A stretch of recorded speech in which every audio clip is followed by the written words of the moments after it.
This is Honors Algebra 2 Pre-Calculus, and we're back with section 9.2 in Pre-Calc, which is arithmetic sequences and partial sums. All right, so in example 7, we're going to flash back to that sigma notation that we saw in 9.1. So we're asked to find the sum. Now, when you get to 9.4, which we're not at yet, we're going to learn some formulae to make it easier to find some of these very quickly, and we'll talk about that. But for now, we're going to go ahead and start. I will show you those formulae when we get to 9.4, and I might even show you them now just for fun. But let's assume that we're doing this with only the knowledge that we currently have in 9.2 for right now. So if I were to write out these terms, right, I know that the first term would be plug in n is 1, right, so 2 times 1, which is 2. And then the next term, right, would be plug in n is 2, so that would be a 4, and then plug in n is 3, so that's a 6, dot, dot, dot, dot, dot, all the way up to the last term, the 80th term, which would be a 160, right?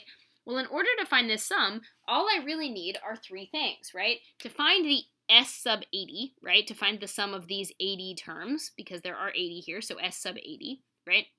I need to know the number of terms, which is 80 in this case, right, divided by 2, because that'll give me the number of pairs, times the sum of the first and the last term, right?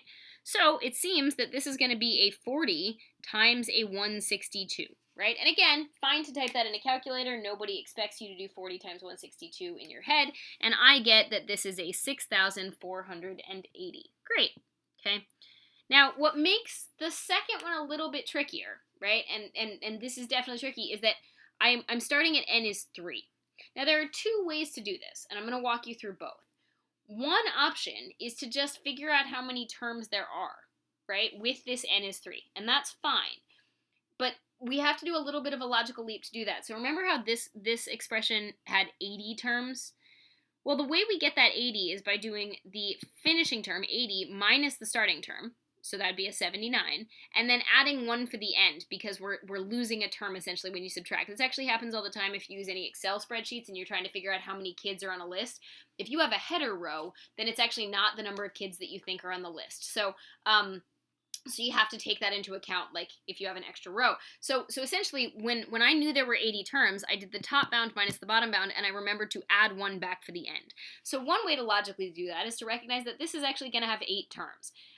10 minus 3 would give me 7, and then the 1 for the term on the end that I'm getting rid of when I subtract would mean there are 8 terms. You could also do this logically because the numbers 3 to 10 are pretty manageable, right? You could say to yourself, term 3, term 4, term 5, term 6, term 7, terms 8, term 9, term 10, right? Oh, look, there are 8 terms. So you could actually figure that out logically, but if this number had been much larger, like let's say I said from 3 to 130, well, then you're not going to want to count on your fingers to figure out how many terms there are. So one way to do this part B, okay, so option 1, okay, is to recognize that if you plug in values, you're going to get a 9 plus 1, right, which is a 10, right? The next term when you plug in n is 4, you're going to get a 12 plus 1, which is a 13. When you plug in n is 5, right, you're going to get a 16, dot, dot, dot, dot, dot, all the way until you get to a 31, right? Well, you can see that this is arithmetic, right? I can see that the common difference, right, I can see that the common difference is definitely 3, just like this was arithmetic, the common difference was 2.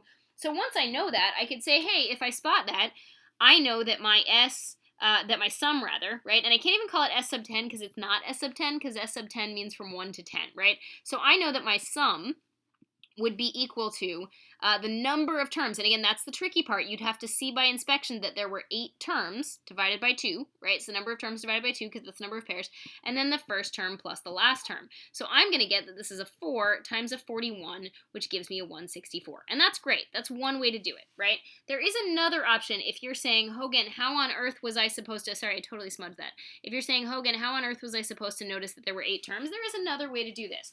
The other way to do this, right, and actually I'll erase this at the top because you don't need the A stuff anymore. The other way to do this, and that option's totally fine, right, but the other way to do B is to recognize that you could do the sum of the terms from 1 to 10 using the formula you know, and you know that's 10 terms, right? And you could subtract from that the sum of the first 2 terms, right? Because essentially, if you subtract the first 2 terms, you would get the sum of all the other terms, which would be 3 and up. That's one way to do it. I've seen people do this way. If you chose to do it this way, you could find the sum. Now, I would honestly find the sum of the 2 terms just by visual inspection because it's just 2 terms, but you could use this same formula to find that. So if you chose to do it this way, right, you already know that the first term is still that same 10 that we saw, right? You know it starts at 10 and then 13, all the way up to 31, right? Oh, sorry, my first term's a 4. My bad. Hold on, because I'm starting it as 1. So 4 plus 7 plus all the way up to 31, right? So I could find this sum, this thing I could call S sub 10, by doing 10 divided by 2, and then the sum of the 4 and the 31, right? And that's fine. And I could find this thing, right? This thing, which would be S sub 2. Either, honestly, I would probably just find this one by adding the first two terms, right? The first two terms are going to add to an 11.